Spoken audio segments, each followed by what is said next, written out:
Roadflly.com, the internet's best resource for buyers, sellers, and owners like you. Welcome to Roadfly TV. I'm Jessi Lang, and this week I've got the 2011 Suzuki Kizashi.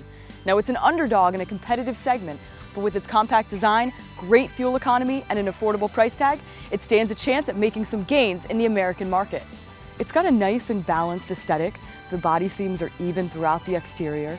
There is, however, a multitude of chrome accents which make it seem as though the designers were trying perhaps a little too hard to make it look upscale. The engineers, however, made some smart decisions. They used high-strength steel around the passenger compartment to add safety without adding weight. It's also got zinc plating underneath and hot wax seals at the suspension attachment points to keep it from rusting in wet climates. There's a decent amount of space in the trunk, and while you don't normally think of a sedan as something in which you haul around big equipment, I actually was able to load my bike in here, though I did have to remove the front tire. It's got a 2.4-liter inline-4 that produces 185 horsepower and 170 pound-feet of torque. Now you can choose from 4 grades: the Base S, the SE, the GTS, and the SLS, and all the models meet the 2014 federal safety standards. Now, if you haven't driven in a Suzuki recently, the refinement in the cabin, the quality of the cabin, it really might surprise you. Even the base $20,000 model comes with dual zone climate controls, remote keyless entry and keyless start, and steering wheel controls. Now, the SE adds a 10-way power driver's seat, bigger tires, cruise control, and a leather-wrapped steering wheel. The GTS is sportier, and it'll give you 18-inch wheels, a 10-speaker audio system, Bluetooth fog lights, and a power moonroof. And the upscale SLS, which I am driving, has leather upholstery, heated front seats, rain-sensing wipers, and rear parking sensors. It's a whole lot of features for your money.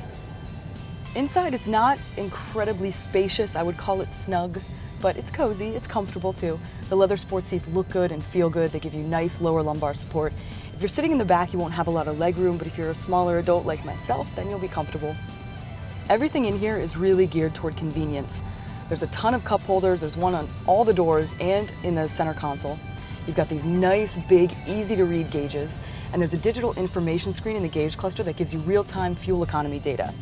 As for your fuel economy, it's pretty awesome. You get 20 miles per gallon in the city and 29 on the highway.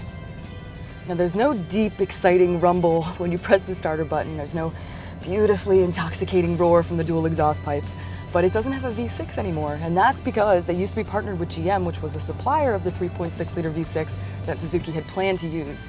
Now they're dealing with Volkswagen, and so far that partnership hasn't brought anything to the table in the form of drivetrain technology. Now, despite the lack of the V6, it's got decent power. When you open up the throttle, it makes a nice growl, and after you let off the clutch and ease off the line, it's got a respectable amount of poise. Because the 170 pound-feet of torque peaks at the full 4,000 RPM, you can really rip around a little bit without worrying about attracting attention from cops, which is a major concern of mine.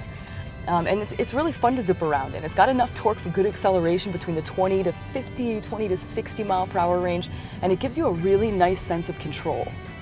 The steering feedback and the nice grippy 18-inch tires make it feel like more of a sports sedan than a lot of its bigger competitors. The suspension also feels firmer than the standard Kizashi models, and it's got a lower posture, which you're going to appreciate on windy roads, though that lowered ride height can also equate to a perhaps annoying bumpiness on streets that are plagued by potholes and irregularities. Now, if you like a lot of low-end torque, you might want to opt for the V6 offered in some of the competitors. Although VW has recently taken a stake in Suzuki and it spurred some rumors that the Kizashi might get fitted with a twin-clutch automatic transmission, they haven't yet expanded the drivetrain options. Now, as I've been stressing, this car is a really great value. The base model comes in at $20,000, and our test car, which has the premium floor mat set, the premium metallic paint, and XM satellite radio, costs just over $25,000. In short, the 2011 Suzuki Kizashi is a great choice for value-driven buyers who want a composed, fun-to-drive car that's on the smaller end of the mid-size segment. That's all today for Roadfly TV. I'm Jessi Lang, and I want to talk with you. Converse with me on our message boards, rate our videos, and join our family by subscribing to our channel. Roadfly.com, the internet's best resource for buyers, sellers, and owners like you.